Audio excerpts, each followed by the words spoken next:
Good evening, namaste and tashidele to everyone. My name is Mark Turin, and together with Ratna Shrestha, Tsiring Sakya, Catherine Hacker, Dagmar Schwerk, Elsie Lewison, and Sara Shneiderman, I am one of the members of the UBC Himalaya Program Steering Committee. And here we are, still crazy on Zoom after all these years, as Paul Simon would say. While it'd be much better to see you, to greet you, to meet you, and to re-meet some of you in person, we've decided that for now, out of an abundance of caution, we should at least start out online and then reassess the situation as we proceed. So before I turn over to my colleagues and the evening, I've been asked to offer a little reflection on where we are. I'm not going to call it a territorial acknowledgement because I think that rather cheapens the process.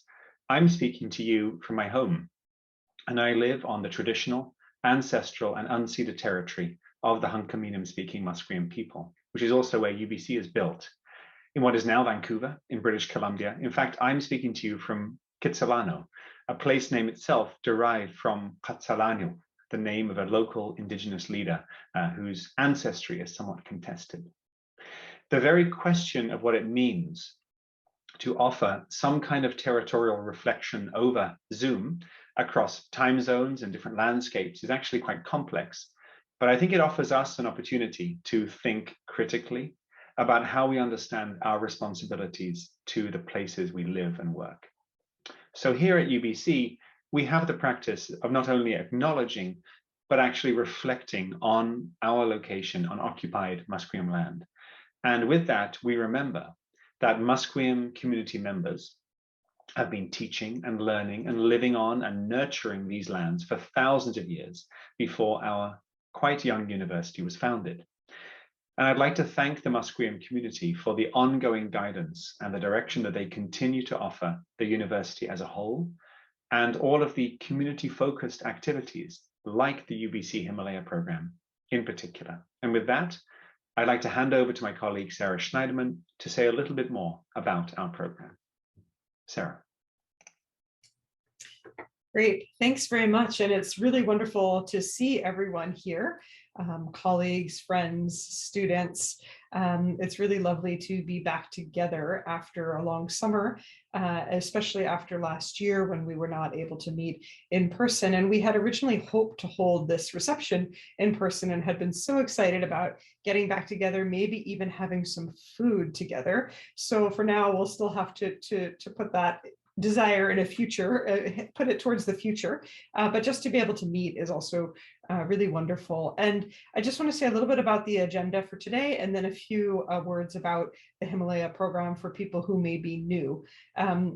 We're planning to have a musical performance by Tibetan music group Lhaksam Metok, which my colleague Tsiring Sakya will introduce shortly. And after that, we'd like to have an opportunity for everybody who's participating who would like to introduce themselves, say a few words about what you're doing here at UBC or in the community, and also any particular information you'd like to share about Himalaya-related events or happenings going on in the region. And finally, we'll just have time for some informal conversation. So that's the idea. For those of you who may be new to UBC, the Himalaya program was founded in 2015, and the idea is that we are a network of faculty, staff, students, and community members who all have some kind of interest in the Himalayan region, broadly conceived. In normal times before the pandemic, we would get together for in-person events about once a month, guest lectures, cultural performances, etc. We've been operating online for the last year, and for this year, we've decided, as Mark said already, to start online with the hopes that we can move to in person a bit later on. So there are two main activities that our program is involved with. The first is hosting an event series, and the second is our summer language programs. Just a few words about the event series and what we have planned for this year. Things are still coming together in part because of the uncertainties, but I can tell you that we plan to have a virtual event later this fall about Nepali women in politics. That will be online. We're also involved in coordinating a larger event about COVID policy and responses in South Asia, which will be hosted by the School of Public Policy and Global Affairs. That's likely to be in November. And then for term 2, we're really excited to be able to announce that we will be hosting Dr. Karma Lekshitsomo of University of California, San Diego, who is a scholar as well as a Tibetan Buddhist nun and an advocate for women's issues within the Tibetan Buddhist community. And she'll be coming in person as currently planned for a visit between March 3rd to 7th, and there will be several events around her presence here on campus. And that's as far as we've gotten so far. Do stay tuned for other events as they come onto the calendar. The best way to do that is by signing up to our Himalaya Program mailing list if you are not already on it. And this is just our website. You can see the address in the corner, and please do go to the website and sign up to the mailing list if you haven't already to receive further updates. The other major thing that we do is to run 2-week intensive community engaged language programs in the summer. These are 3-credit courses run out of the Department of Asian Studies, and these have been offered now for the last several years and should be offered again in summer 2022. They have been online the last 2 years, and again, we're hoping to go back to in person. If we're able to do that, these courses will, as before, have lots of opportunities for community engagement, including visiting sites in the Nepali and Tibetan communities, respectively, in the Lower Mainland, partaking of delicious food, and having lots of opportunities to learn the language of your choice at an introductory level. So if you are interested in these courses, again, please sign up to the mailing list and you'll receive details about the timeline for the coming summer. Usually we have that information in about January or February. And we also have learned that word of mouth is a really important way in circulating information about these courses. So if you know anybody who is interested in learning Nepali or Tibetan, please do share that information with them. And these are UBC courses, so they are open to members of the community beyond UBC in the same way that other courses are, in that you have to register for access studies, and then you can register for these courses. If you have any questions, please do contact us. Perhaps we can have the contact address in the chat as well. And that leads me also to thank our wonderful student work-learn program assistant, Belinda Suen. Thank you, Belinda. She has done much of the hard work of putting together today's event and keeps us ticking over on a day-to-day basis. Thanks. That is all I'd like to say for now. Thank you very much for being here. And I will turn it over to my colleague, Professor Tsering Shakya, for the next part of the program. Thanks. Thank you very much, Sarah. I'm really happy that we're back on the campus, and it's unfortunate that we cannot meet in person, but nevertheless that the UBC Himalayan community is together, and we are happy that we will be as Sarah mentioned, a number of events for this semester.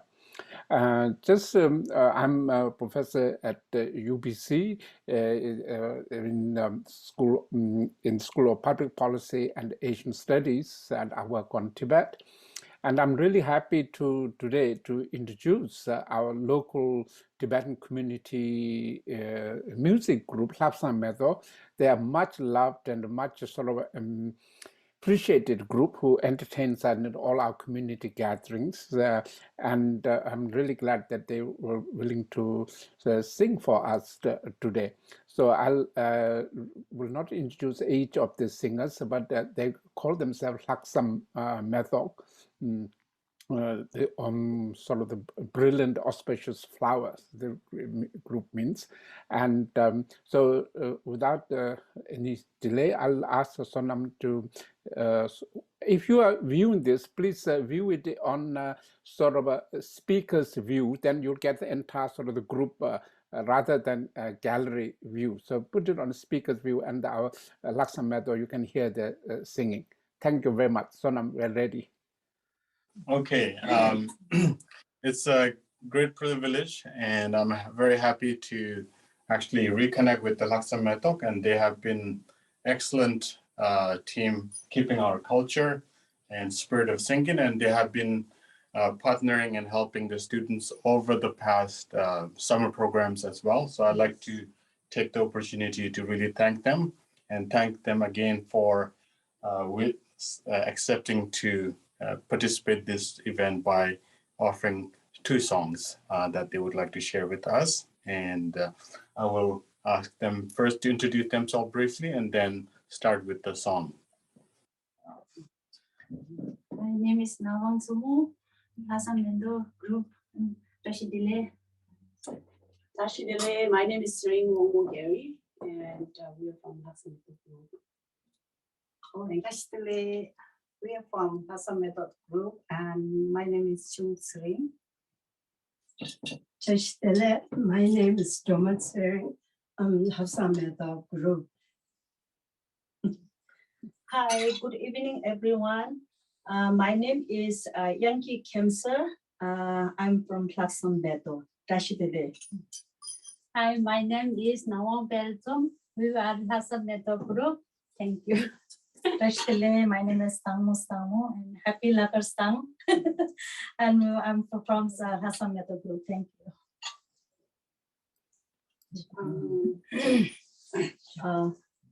Our first song is Lakar. And we will sing Lakar song.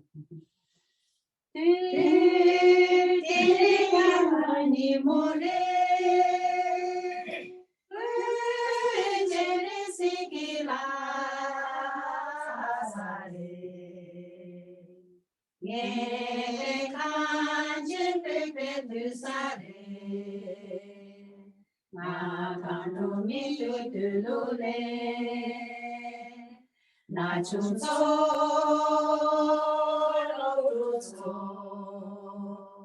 la ni mola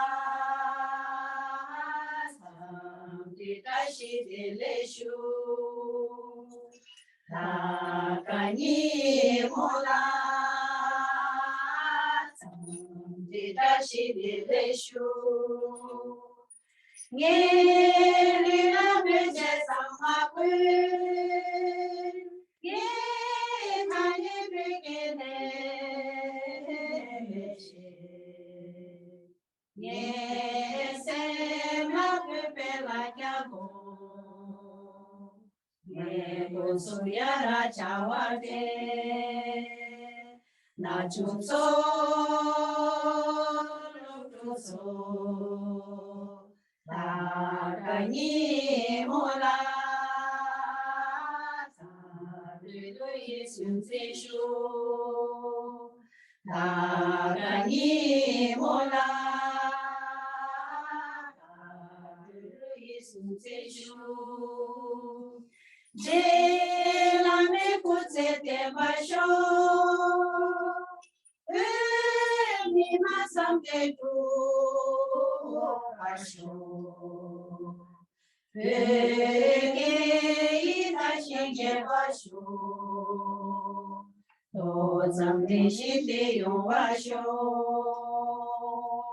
Na chunso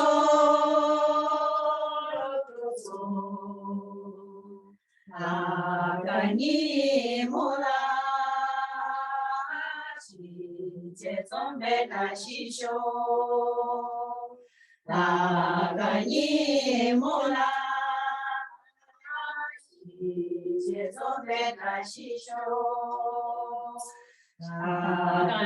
ni mola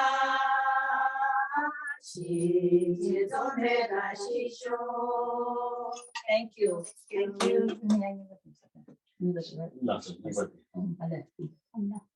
This is called like Nangma Toshe. Dadu Nyejong. Yeah, this song is called Dadu Nyejong. La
Thank you so much.